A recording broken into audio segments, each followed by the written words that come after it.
The biggest battle I ever had when I was bowling out the middle was with myself. And if I won that battle, the rest was pretty easy. It's about having a bit of mongrel in you. You've got to be aggressive. Nobody wants fast bowlers bowling half volleys, getting hit for 4 and skipping around smiling. That's my idea of the perfect quit.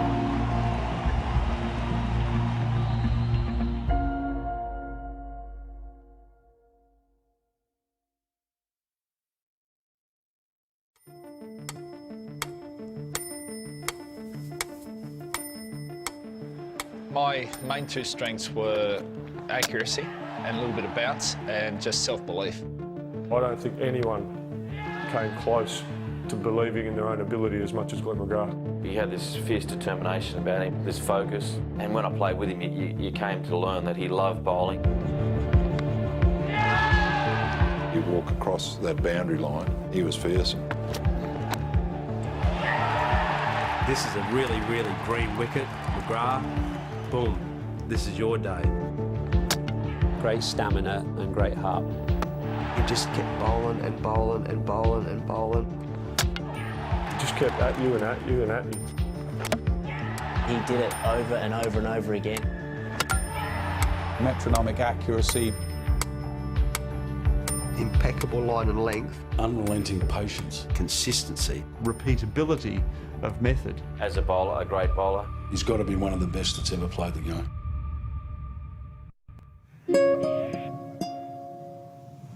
I grew up outside of a small country town, basically in the middle of New South Wales, on a sheep and wheat farm. I think it instills a certain work ethic from a young age. By the time I was 7, we were driving the car to 5k down the road to the bus stop and leave it in the neighbour's place. You'd come home, you'd work on the tractor. It's just a different mentality in the bush. You have to be a little bit more self-sufficient.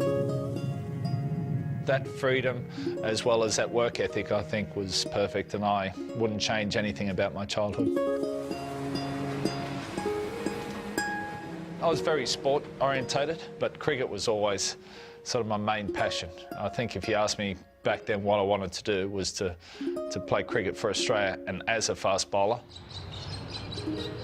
He had all the gifts, all the talents in the world. He didn't stand out as an outstanding junior. I didn't get that many opportunities. I didn't play any underage representative stuff. A few people in Narromine thought I wasn't good enough for local cricket, but I played my first representative game when I was 17, so in that respect I think I was a little bit of a late starter. He wasn't actually spotted until he was playing as a 19-year-old a game for Dubbo against Parkes, and I think he's picked out by Doug Walters, who says, there's a little bit about this bloke. We played probably up to a dozen of those games in country areas, and we found a lot of guys and gave the opportunity to a lot of guys. Was played on a footy field, a rugby league field, and there was no cricket wicket, so they just rolled out an aluminium strip with synthetic grass on it and pinned it down. It was a little bit dicey, the aluminium wicket, but I could see that he had more than just normal ability. He had great balance, great structure, and he was a good human being. And he gave it to a couple of old suckers, which was very exciting because I wasn't one of them. The guys that played in that game felt I had a little bit of potential. There was a lot of chat, a lot of bluing in the change rooms about, you come and play for me, you come and play for me. I'm like, wow, they love this guy. It was after that game that Sutherland District Cricket Club invited me to move down to Sydney. I thought, I'm ready for a change, why not? So 19 years of age, I moved to Sydney. Anyone from the country struggles at first. When they first come to the city, it's a big change to your lifestyle. But in Glenn's case, it was more about getting settled into the area. We didn't know anyone in Sydney, so my mum and I decided we'd buy a caravan and tow that to Sydney. And I lived in a caravan by myself For the first 13 months I was in Sydney. I remember playing him when I was playing for Bankstown. He was playing for Sutherland. Skinny kid from Narromine. I think his pants were halfway over his leg. I mean, he had the wrong size pants on. He had these long, big shoes. He just looked very gangly and awkward. People started to look at this young, spindly kid that was actually cleaning up top-line players like the War Boys.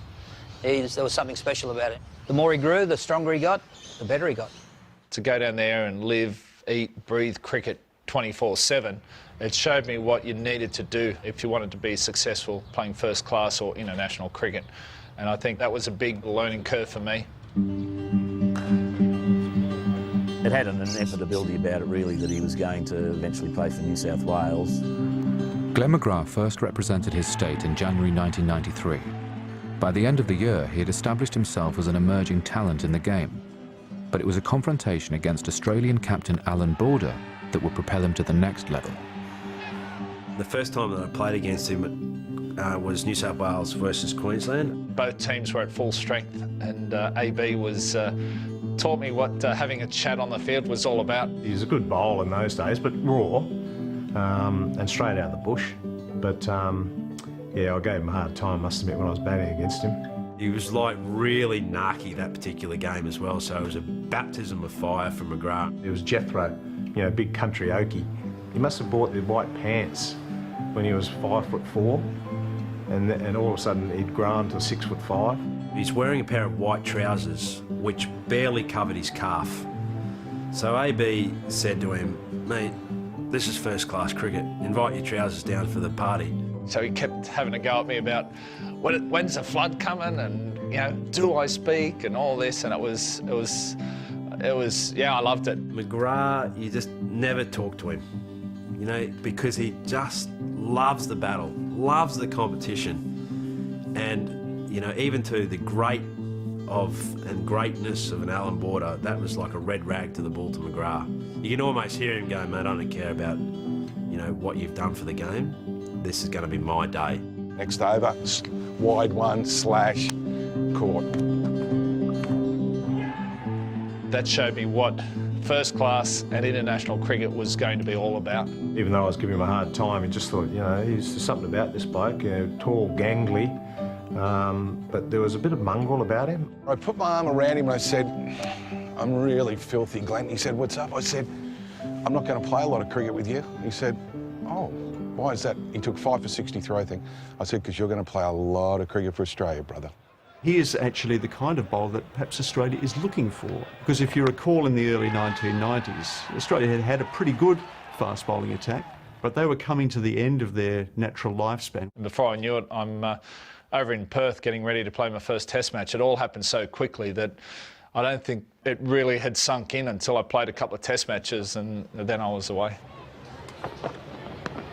Got him, yes, got behind. A big nick there, and McGrath has struck. That's his first Test wicket. He pretty much learnt most of his cricket playing for Australia. So the first year, 18 months, he was pretty green. He developed very quickly from that raw talent that I saw first up. It probably only took him 2 years for him to start to really blossom into an unbelievable Test cricketer. That 95 tour to the West Indies was a big tour for the Australian team. Craig McDermott and Damien Fleming, who were the two main bowlers for Australia at that time, both in front of me, both got injured. All of a sudden, Mark Taylor said to him, "Well, you've got to lead the attack now." And he said, "Well, what have you been waiting for?" The team plan was to bowl aggressively because they'd been an incredible team for the previous 15, 20 years or more.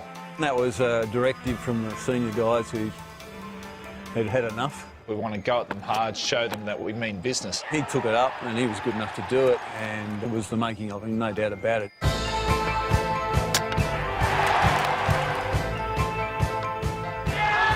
think that sort of unsettled them. We ended up winning that series, and the Australian team went to #1 in the world and stayed there for a long time. On, gone, middle stump. Pidge used to just have that ability to be able to just produce something from ball one. Know how you going, mate. We get used to the day. You just were on, and it was tough. Really, really tough. There's not that fear factor, the pace factor, but there's just the fear of this is going to be so hard, and no one likes to get out of bed knowing you got a really hard day's work in front of you. It's actually a little bit hard to remember what cricket was like before Glenn McGrath. He's almost as revolutionary a bowler as Dennis Lillee was in the 1970s, if in a much less dramatic fashion. And that's got to be very close. Yes, that's the finish. Glenn McGrath has done it in style. By 97, he was an unbelievably good international bowler. It was my first real trip to the UK. To go over there and, you know, growing up in the bush, staying up through the night, watching the Ashes test matches over in the UK was what it was all about. They won that first test match after winning the one-day series as well. And I remember looking over at the English celebrating on their balcony, and I hated every minute of it. We went off to Lord's, and Lord's is an amazing place. The history, the tradition. I think everyone lifts when they go to Lord's. I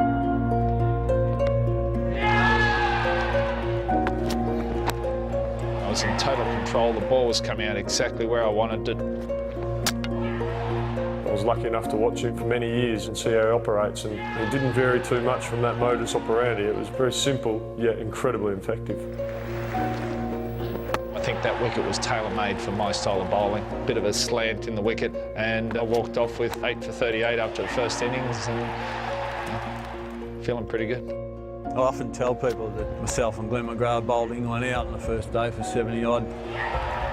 I got 2 and McGrath chipped in with 8.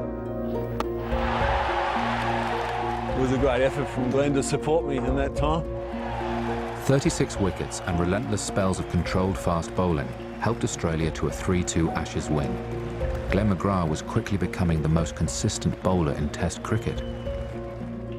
He'd joke around and say, look, Dizzy, I can't swing it, I can't seam it, but I know I can land the ball on that spot 95 times out of 100, so I'm going to take wickets.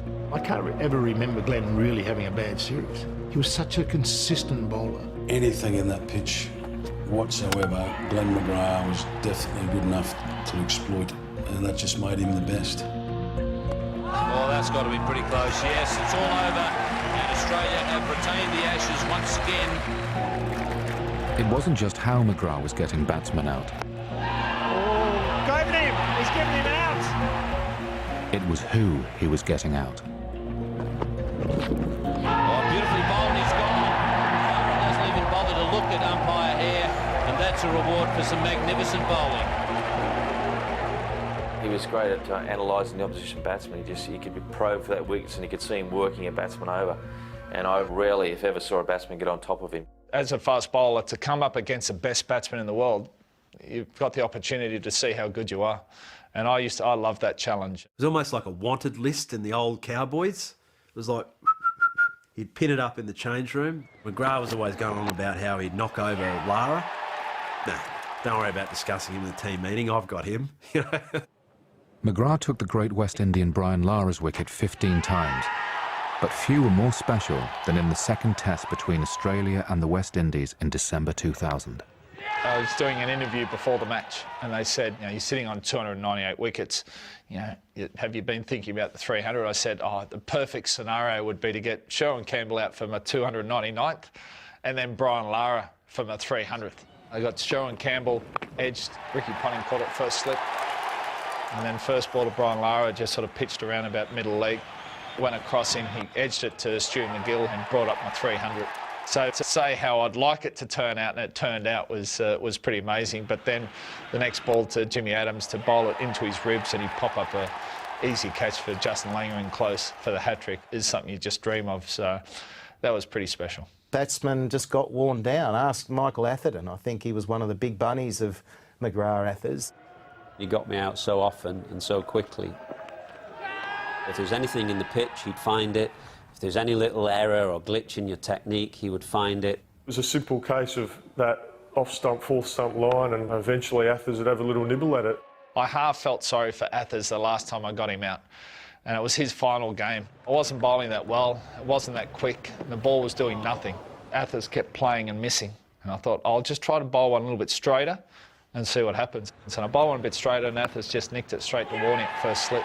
For a quality batsman like that, it probably shouldn't be that easy. I don't mean to have a go at Athers there, I'm not sledging or anything, but I think at that stage Athers was a bit of a shot duck, and that was the only time I half felt sorry for a batsman. The only time you really knew you were on top of him was when he was losing the plot a little bit and shouting and having a go at people yourself or something. That's okay, I quite enjoyed that. A lot of his words, in a sense, even though they seem to be directed towards a batsman or someone else, were more or less directed at himself. I set the bar very high for myself, and if I didn't reach it or succeeded or deliver the exact ball I wanted, then I was pretty dirty on myself, and I think I gave myself as hard a time as I ever gave a batsman. I've only had one bad experience with him in Antigua, but I mean, apart from that, I don't really take it on as, I mean, it comes with the territory. I remember the blow-up with Sarwan. Sarwan made a very innocent comment, but he used the word wife. McGrath just snapped, you know, and it was really sad that he had to do that in the public domain. There were underlying reasons behind that incident in Antigua. McGrath's wife Jane had been diagnosed with breast cancer in 1997, and the disease began to worsen in 2003 as Australia toured the West Indies. I can't imagine what it would have been like to be on tour and in his shoes when he'd go back to his room by himself and then probably be on the phone to Jane and talking with her, but then still be alone. But next morning, he'd often ask, everybody asked Glenn, how's Jane, how's things going? And almost standard response, never better, I'm never better. And he was always never better. Oh, never been better, he'd say. And, you know, that's how he felt. I've never known anyone in my life that is so positive. Let's not forget also Jane's role in that as well. The two actually ran off each other in this great footprint of positivity, which wasn't a facade, it's just McGrath. If I was playing cricket, meant everything was fine. If I was at home when Australia was playing, it meant something was wrong. It was a way, I guess, to escape a little bit as well. I could really focus on what I was doing there. Sometimes that's the best place to go, is to go and play cricket. That's what you really love doing. I was there because I wanted to be there. What Jane was going through and what we're going through off the field is real life. And McGrath was still the world's finest fast bowler. In 2004, he produced career best figures against Pakistan in Perth. I don't know if you call it a sixth sense or something else, but I just knew something special was going to happen that day when I woke up in the morning. And that morning, I don't know, it's just an incredible feeling. My goal was always to bowl the perfect game. And that game there was one of the closest I got.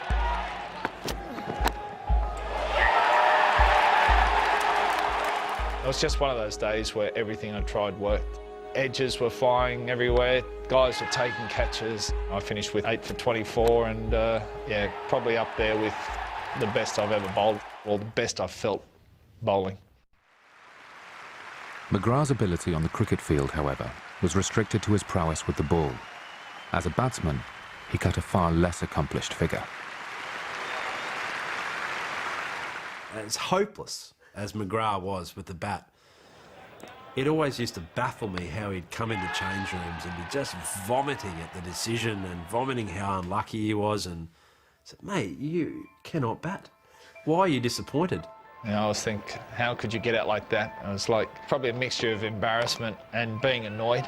You know, I expected so much more of myself. Steve Waugh was his coach, and they had a lot of fights too when he was coaching him. He would say he had potential. I always said he was a natural left-hander, but he never worked it out. I think when Stephen gave up, I actually started scoring some runs.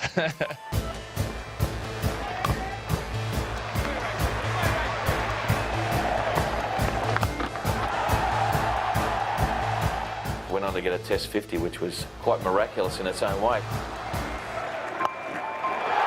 And he's done it, and he's done it in grand style with a boundary. Well done, Glenn McGrath. First ever half-century in Test cricket. I guess it's something you always dream of. To see my teammates' faces in the replays is something quite amazing. The good thing about his batting was that he sent out a message to the opposition that they knew he wasn't a good batsman, but he never backed away. And that, for us, gave us almost a strength in a way that our worst player was not going to back down no matter what. McGrath was also now closing in on becoming the second fast bowler to take 500 Test match wickets. He would get his chance against England in the 2005 Ashes. The minimum goal I wanted to achieve was 500 Test wickets, but then to do it at the home of cricket at Lords, you know, you couldn't ask for a better script or for it to have worked out any better. We're not going to see too many fast bowlers break 400, let alone 500. 9 wickets in the game, and it seemed like McGrath was leading Australia to Ashes victory once again, until he stepped on a ball in the second Test warm-up. We played well in that first Test match. I bowled well, I was feeling good. I was lucky enough to get man of the match in that Test match, and then to step on the ball an hour or so before the game started, it was terrible. It was like a cartoon. I saw him stepping back and it was almost like, no, you wanted to grab him and just bring back, rewind time. Amazing how quickly you can come crashing back down.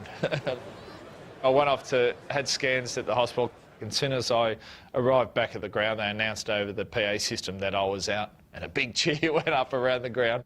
And that sort of shifted the whole momentum of the series, shifted at that moment when McGrath stepped on the ball, and we couldn't wrestle it back. McGrath doesn't stand on that ball, and we win the Ashes probably 5-0. I'm sure that incident was a huge part of England winning that series.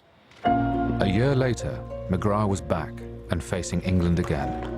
Having lost hold of the Ashes for the first time in 16 years, Australia wanted revenge. Out of every team in the world, I hated England beating us. We loved beating England, and he loved telling them what they were going to win by.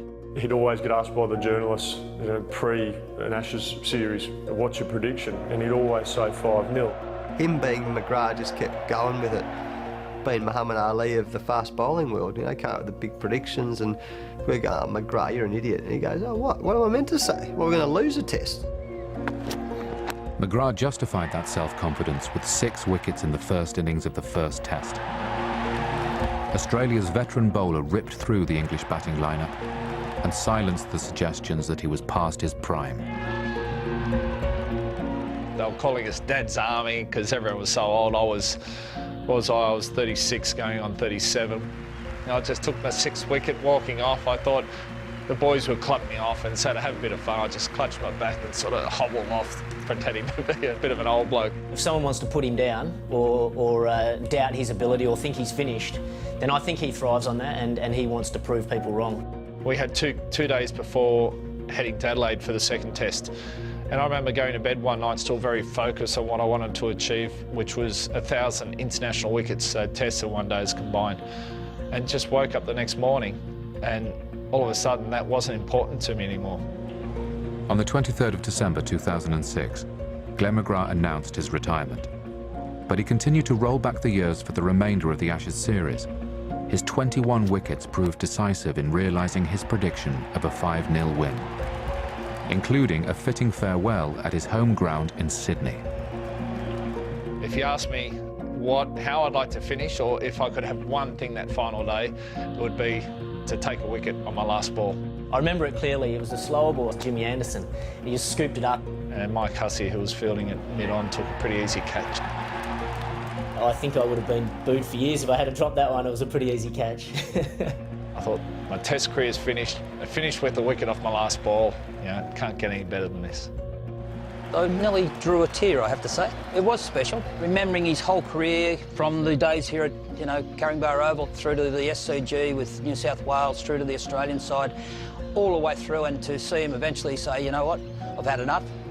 It was the end of a very, very good career that you have to sit back and say, wow, that was just something special. I achieved everything I wanted to achieve in world cricket plus more. So I was happy to walk away, and some great memories. A year after retirement, however, Glenn's wife Jane lost her battle with breast cancer. She had been ill with the disease for 10 of his 14 years as a Test cricketer. Going through stuff like that puts life in perspective. You realise what's important, and the most important things in life are the people around you, your family, your friends. And I've been very lucky with the people I've had in my life. That's why the McGrath Foundation now, after Jane's passing, just goes from strength to strength, because it's not only a great McGrath story, but it's a fantastic Australian story. And now it's a fantastic global story. I think it's an incredible legacy for my family and especially for my children, but also for other families around Australia going through breast cancer. To see that support and people getting behind a cause that's very close to my heart, it just blows me away. Glenn McGrath's story is the quintessential Australian tale. The boy from the bush who made it in the big league. 563 test wickets, more than any other fast bowler in history. A symbol of his country's consistency and dominance. A true Australian hero. That commitment that would have had to take to come up from the country to play club cricket in the Shire of Sutherland and live in a caravan and take all that risk, unbelievable. As a fast bowler, for him to keep doing it over and over again, you know, it was a great achievement. To have done something I had a real love, real passion for, get paid for doing it as well, travel the world, I couldn't ask for more. I still have to pinch myself to think that I was lucky enough to play for Australia.